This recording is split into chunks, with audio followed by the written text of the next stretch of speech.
আর পাকিস্তানের এই উদ্দেশ্যকে সফল করার জন্য নেমে পড়েছে এক শ্রেণীর মিডিয়া। কিসের কুসুম বলে নেমে পড়েছে তারা। আক্রান্ত হলো ভারতীয়রা। টাকা পেল কে? পাকিস্তান। IMF থেকে টাকা পেল পাকিস্তান। আমার দেশ সার্বভৌম রাষ্ট্র। সার্বভৌমত্বের অর্থ কি? আমার দেশের নীতি নির্ধারণের ক্ষেত্রে কেউ দাদাগিরি করবে না। আমার দেশ কিভাবে পরিচালিত হবে আমি ঠিক করব, দেশের নাগরিক ঠিক করবে। ট্রাম্প বলে দিচ্ছে, তুই কোন হরিদাস পাল রে বাবা? গতকাল আমরা দেখেছিলাম অতি বামেদের পক্ষ থেকে একটি মিছিল আয়োজন করা হয়েছিল, যার মূল যে বার্তা ছিল যেটা হচ্ছে যুদ্ধ নয় শান্তি চাই। কি বলবেন সে বিষয়ে? দেখুন, পাক মদতপুষ্ট সন্ত্রাসবাদীদের নির্মূল করতে হবে এবং দেশের সেনা জওয়ানরা যেভাবে পাক মদতপুষ্ট জঙ্গি ঘাঁটি ধ্বংস করেছে, স্যালুট। কিন্তু সেটিকে হাতিয়ার করে এক শ্রেণীর মানুষ তারা কি করেছে, জঙ্গিরা যে পারপাসে এই জঙ্গি আক্রমণ করলো সেই পারপাসটাকে তারাই সার্ভ করছে। জঙ্গিরা ওই ঘটনাটি কেন ঘটিয়েছিল, কি উদ্দেশ্যে? এক, সন্ত্রাসীরা সন্ত্রাস ঘটিয়েছিল, সন্ত্রাসের পরিবেশ তৈরি করবে, সন্ত্রস্ত করবে বলে। দ্বিতীয় হচ্ছে মানুষের মধ্যে অবিশ্বাসের পরিবেশ তৈরি করবে। যুদ্ধের কোনো প্রয়োজন নেই। পাকিস্তান ভালো করে জানে ভারতবর্ষের সাথে যুদ্ধে কিচ্ছু করতে পারবে না, পাকিস্তান ধ্বংস হয়ে যাবে। সেই জন্য পাকিস্তান মদতপুষ্ট জঙ্গি পাঠায় যে ভারতবর্ষের অভ্যন্তরে যাতে অস্থিরতা তৈরি হয়, ভারতবর্ষের মানুষরা নিজেদের মধ্যে মারামারি করে। এটা জঙ্গিদের উদ্দেশ্য, এটা পাকিস্তানের উদ্দেশ্য। আর পাকিস্তানের এই উদ্দেশ্যকে সফল করার জন্য নেমে পড়েছে এক শ্রেণীর মিডিয়া। কিসের কুসুম বলে নেমে পড়েছে তারা। আর কিছু ওই মাথা মোটা, মস্তিষ্কে কিচ্ছু না থাকা কিছু মানুষজন, ওরা চাইছিল হিন্দু মুসলমানের টেনশন ক্রিয়েট করতে। এরা এক্স্যাক্টলি সেটাই করতে শুরু করেছে। এটাই তো চাইছিল যে পাক মদতপুষ্ট জঙ্গিরা, তারা তো চেয়েছিল যে অবিশ্বাসের পরিবেশ তৈরি করে দেবে, ভারতীয়দের মধ্যে অবিশ্বাসের পরিবেশ তৈরি হবে, একে অপরকে বিশ্বাস করবে না, নিজেদের মধ্যে মারামারি করবে, দেশের মধ্যে অস্থিরতা তৈরি হবে, পাকিস্তানের লাভ হবে। আক্রান্ত হলো ভারতীয়রা। টাকা পেল কে? পাকিস্তান। IMF থেকে টাকা পেল পাকিস্তান। আমাদের দেশের নাগরিক তারা মারা গেল। আর লাভ হলো কাদের? পাকিস্তানি জঙ্গি গোষ্ঠীদের।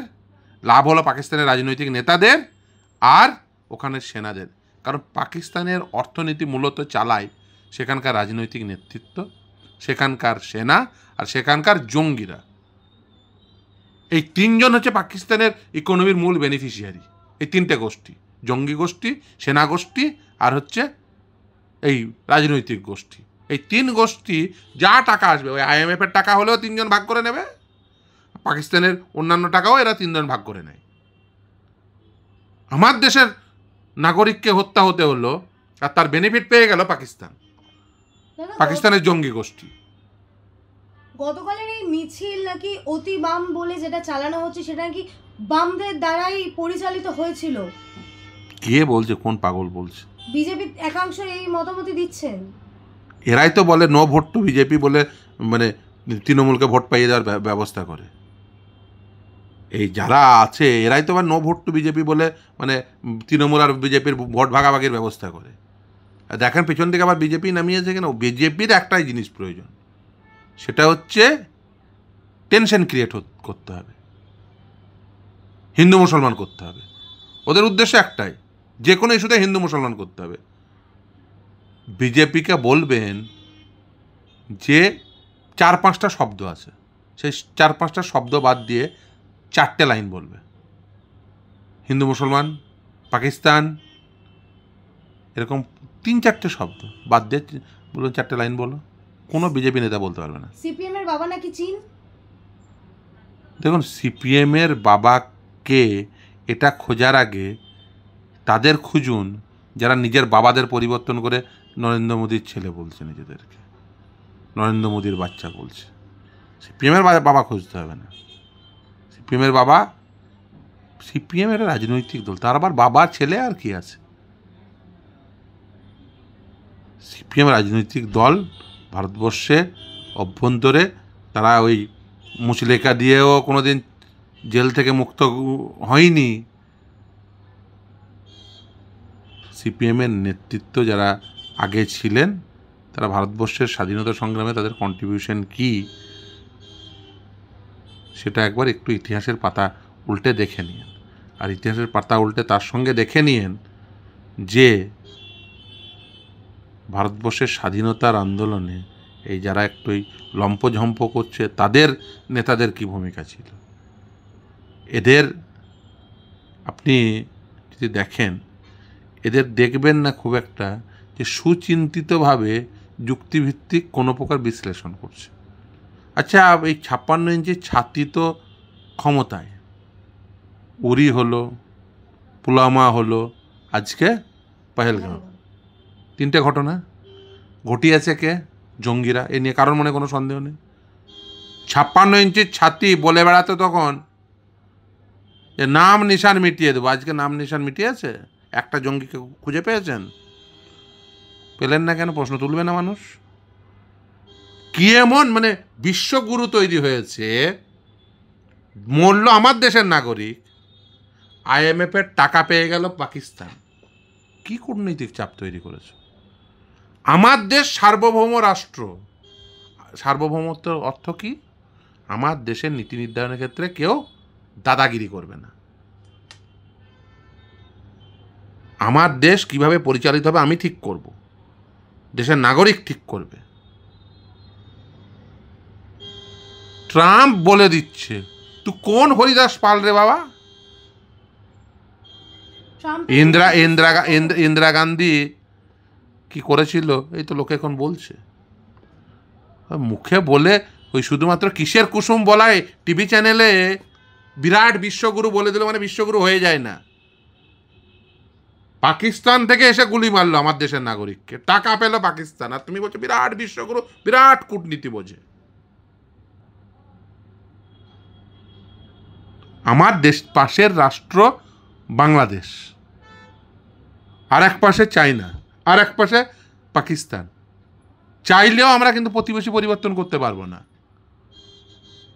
খারাপ ভালো জঙ্গি ঘাঁটি রাখা পাকিস্তান থাকবে, কিছু কি করার আছে? এটা ভৌগোলিক মানচিত্র।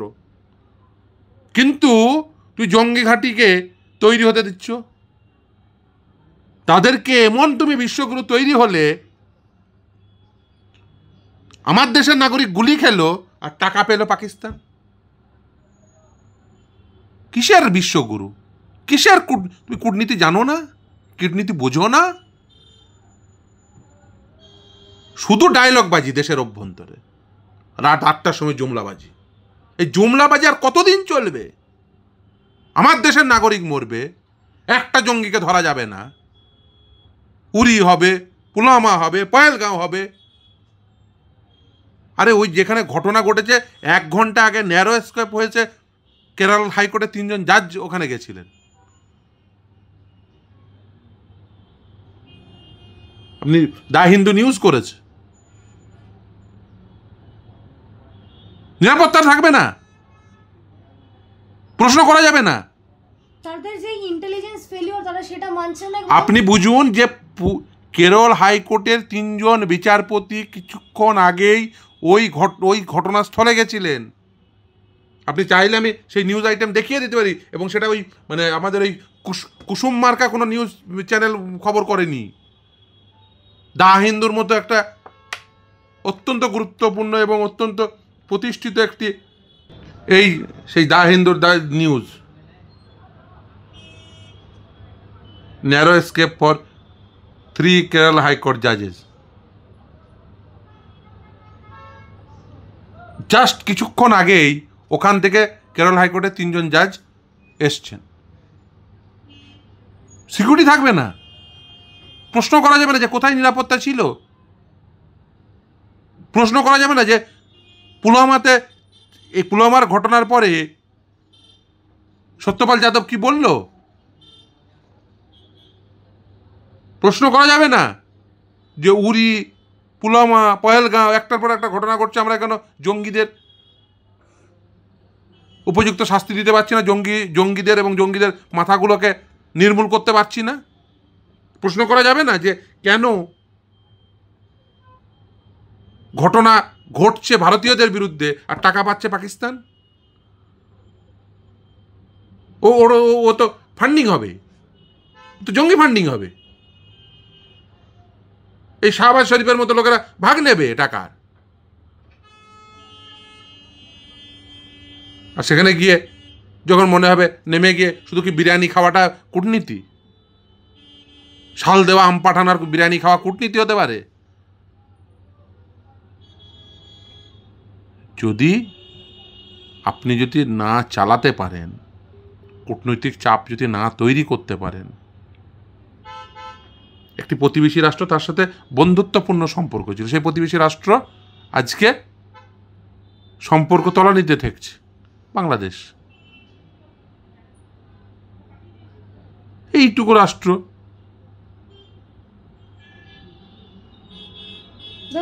সেখানেও ফেল করছি আমরা। আপনার বাড়ির পাশে, আপনি এটা বুঝুন, আপনার বাড়ির পাশে একটি বাড়ি আছে, রাত্রি 12টার সময় আপনার বাড়িতে অসুস্থ লোক আছে, রাত্রি 12টার সময় 1টার সময় সেখানে ফুল সাউন্ড দিয়ে মাইক বাজাচ্ছে, বক্স বাজাচ্ছে, আপনি ব্যবস্থা গ্রহণ করবেন না? তা আপনার বাড়ির পাশে বাংলাদেশে গণতন্ত্র থাকছে না, কূটনৈতিক চাপ তৈরি করবেন না? বলছেন আমি বিশ্বগুরু। এইটুকু রাষ্ট্র আমার বাড়ির পাশে, সেখানে গণতন্ত্র নেই, গণতান্ত্রিক পদ্ধতিতে নির্বাচিত সরকার নেই, চাপ তৈরি করে সে একটা নির্বাচিত সরকার তৈরি করতে পারছি না, গণতান্ত্রিক সরকার তৈরি করতে পারছি না, ধর্মনিরপেক্ষতার পক্ষে থাকা একটা সরকার তৈরি করতে পারছি না। এই কূটনৈতিক শক্তি তো, আমাদের শক্তিধর দেশ তো তৈরি হয়েছি।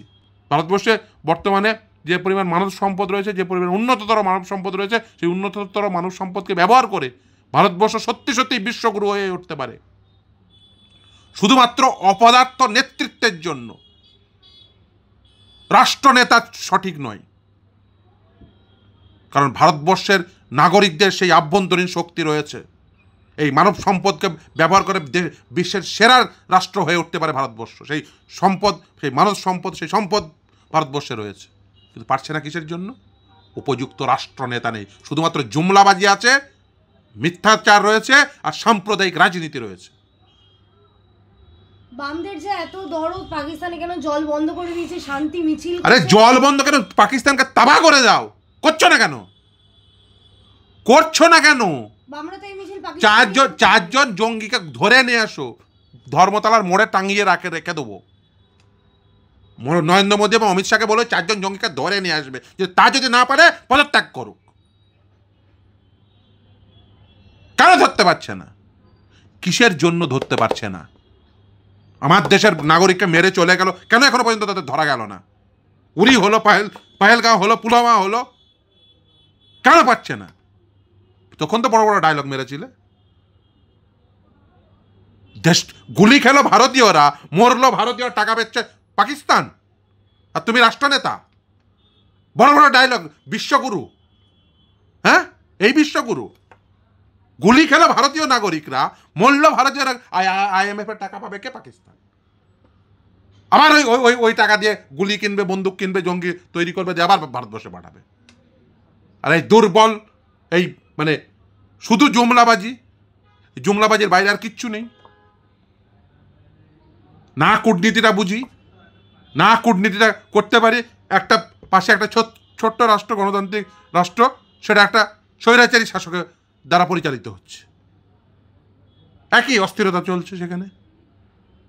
বাড়ির পাশের প্রতিবেশী যদি মনে করে সারাদিন ওই উচ্ছৃঙ্খলতা চালাবো, আপনি সুস্থ থাকবেন? এই উচ্ছৃঙ্খল প্রতিবেশীদের কতদিন রেখে দেবেন? শৃঙ্খলায়িত করবেন না? এই কূটনীতিক পারদর্শিতা নেই?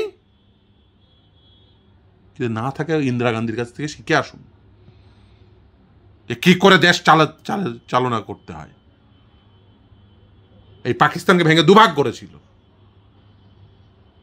মোদী কি হতে পারবে? দ্বিতীয় ইন্দিরা গান্ধীর প্রশ্ন উঠছে। শুনো, নেই উপর মহলে কিছু, এখানে যা ওখানেও তাই একই। ওই উপর মহল ফাঁকা, শুধু জুমলাবাজি। এর সব কিছু এখান পর্যন্ত, এর উপরের অংশ আর কিছু নেই। ওই বুকেই শেষ, সব আবেগ বুকেই শেষ, উপর মহলটা ফাঁকা। ফলে যা হচ্ছে গুলি খাচ্ছে আমরা, টাকা পাচ্ছে পাকিস্তান।